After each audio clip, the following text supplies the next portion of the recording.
The time has come. But this is the path we need to go to get to eventually the 5th mansion of the game.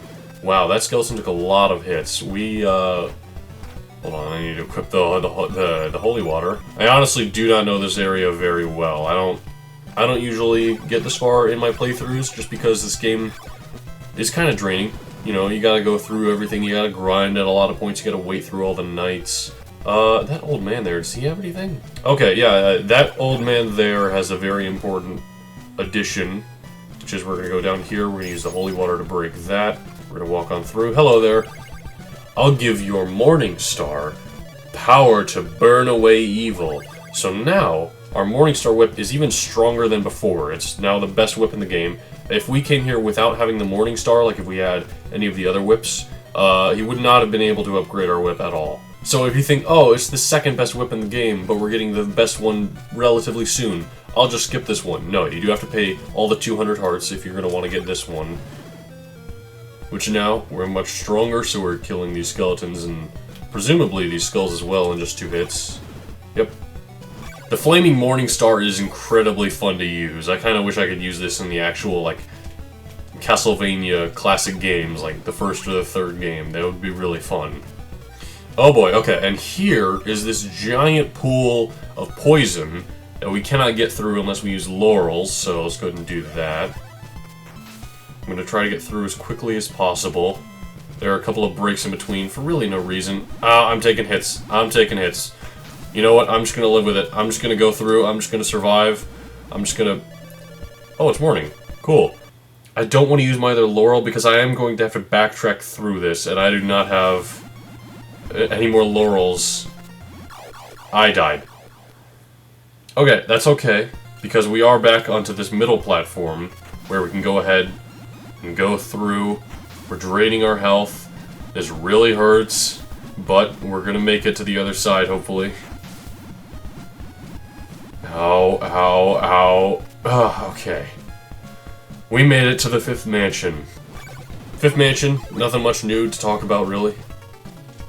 Still the spear enemies, still the skeletons. Presumably there will be blobs and devil enemies as well elsewhere. Alright, I've taken a look at my map.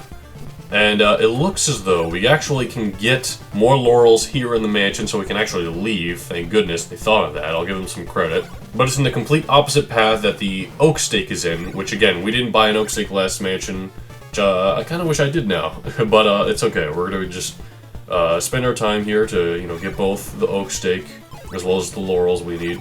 We have enough hearts in order to get the oak stake, so I'm going to head after that first just in case we die along the way. Maybe game over. There's our old gentleman.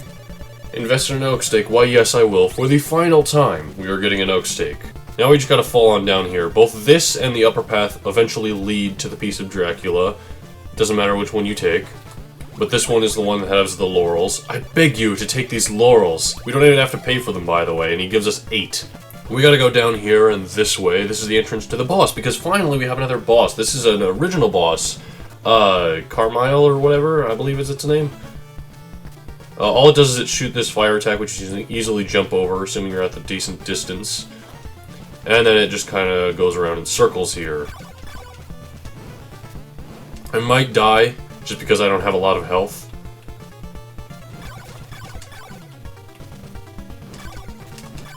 Yep, I died. Okay, that's okay, because we had another life. I was worried about our hearts for nothing. But yeah.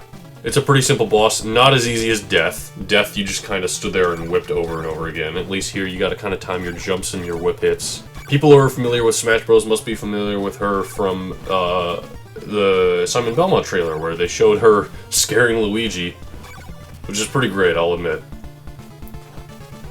But yeah, you really don't have to move much. You just kind of have to time your jumps and your whips, and you're good. And for that, we now possess the Magic Cross.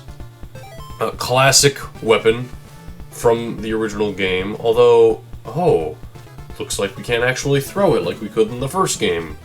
Man, that's disappointing, isn't it? Breaking the last orb, we now possess... What is it this time? Dracula's ring. I don't think that's part of his body, unless they're talking about, like, the ring of his face. Nope, it's totally just his wedding ring. Okay. By the way, I got this diamond weapon like forever ago, and I never actually showed it off. Basically, you just throw it and it bounces all over the screen, bouncing off of walls and such. Hurts enemies. It's okay. I mean, it's never really used in the actual, like, classic Castlevania game, so I don't really care for it much. Oh man, the screen is having some issues adjusting with trying to travel upwards. That's not really something you do in this game much. Back onto the first screen, we're just gonna travel back down. Man, that guy is a wily one, isn't he?